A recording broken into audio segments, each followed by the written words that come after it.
That's a hummingbird. This is a black-chinned hummingbird. Hopefully, I saw a male a while ago. Hopefully, we'll catch one of those. Only the adult males have the black throat, and if we get that one in the sunshine, you'll see the bottom of it. Throat's actually a bright, beautiful purple color. But almost all the birds we'll catch today will be black-chinned hummingbirds. You can tell this is a bird that was hatched this year because if you see the buff edging on these feathers right here, that tells me that's a bird that was hatched this summer. This bird's probably not a month old. And then I look at a couple other things, and I'm going to look at a little feather right there and the amount of white on that feather right there. Right there. That tells me this is a young male. And so it's very difficult to tell males from females when they're immature birds. But this is a young male black-chinned hummingbird. Now this will be the other bands, regular sized bands. And is the month-old already on a migratory route? Yep. These birds are headed for Mexico. Now were they probably born in Canada? You know, I can tell you what's here. Okay. And I can tell you some lies about where there's this probably from somewhere north of here, but yeah, black-chinned hummingbirds nest just into southern Canada. Okay.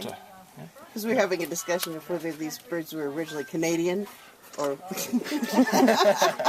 Well, so you started it with your shirt. It is your shirt, I guess that would, if they say a boot and about. Yeah. And Band number is 71. Yep. Yep. That's a hummingbird band. That's what I'm going to put on this bird. Oh. Okay. How do you do that with those big hands and that little tiny band? Well, you're not the first person to ever ask me that question. What you need to do, Michael, is pull the drawstring on that. Yeah, because they'll crawl up and come out. Okay. That band has a letter and 5 numbers on it, and it's a unique number that'll never be used again. Left to right, right? Yeah. Just hook the whole bag like that. There you go. And we're going to take some information from this bird, and then I will send that information along with this band number to the National Bird Banding Laboratory. So if the bird's ever caught anywhere, they'll know when and where I banded it. And I catch my own birds all the time. And actually here, doing this last summer at this time here at Michael's house, I caught a female black-chinned hummingbird with a band on the left leg. And I was interested because I band on the right leg. And that bird had been banded 2 years earlier in Slidell, Louisiana. So we do get information. Now the way I'm going to put the band on the bird is first I've got to open it up. And I'm going to do that by running it up this needle. And now that's gotten it wide enough to go around the bird's leg. And then I'm going to take that open band and put it in this little hole in the end of these pliers. And I'm going to put that around this leg and close it down. And when I do, it just closes it back to a circle. So that way you can't over tighten it. So it's going to be like the bird's wearing a little anklet. Like Margaret's bracelet. That's a scale. Just like the bracelet. I've been banded. You've been banded, yeah. What was that band? Find that little leg in there. Is that the hummingbird making that noise? That's it. He's telling me, thank you for the jewelry. Oh. Now that's the band. You see it actually just spins underneath my finger there. And trust me, that's the last time you're going to see one of these unless it's here. People are always telling me, oh, I'm looking for a band on one coming to my feeder. Fat chance. All right. Now, while we have the bird, I'm going to get some measurements from it. We're going to measure the length of its wing, tail, and bill. And its wing is 45.5.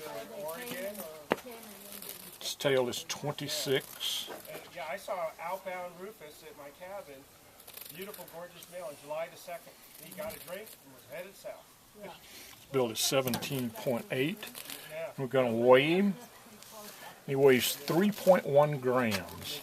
And at that weight, people don't understand what 3 grams is. You can stuff 9 of those in an envelope and mail them for a first-class stamp. They don't weigh doodly. Okay. See it drinking? Watch it drinking right here in my hand. And I tell people I do this for 2 reasons. It gives a little bird a little something to drink, but the main thing it does is calm the people down. It's pretty obvious this is not very traumatic for this bird when it's drinking right here in my hand. He's just having some nice breakfast. It's a BC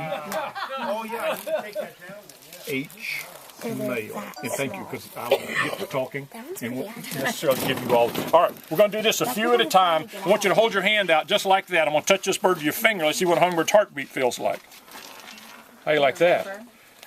Their resting heartbeat's about 350 beats a minute. When they're hovering in front of a flower, it's as high as 1,200 beats a minute. So it feels like a little sewing machine rather than what you would think of as a heartbeat. He's got a little motor. It's so pretty.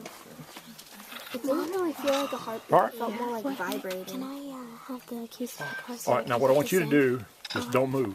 If you move, it'll sting you and you'll die. So don't move.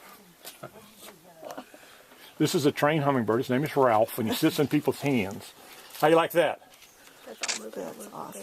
Now, when you go and tell people that a hummingbird sat in your hand, you know what they're going to say, don't you? No way. They don't believe you. You were a good boy. You may go now. How you like that?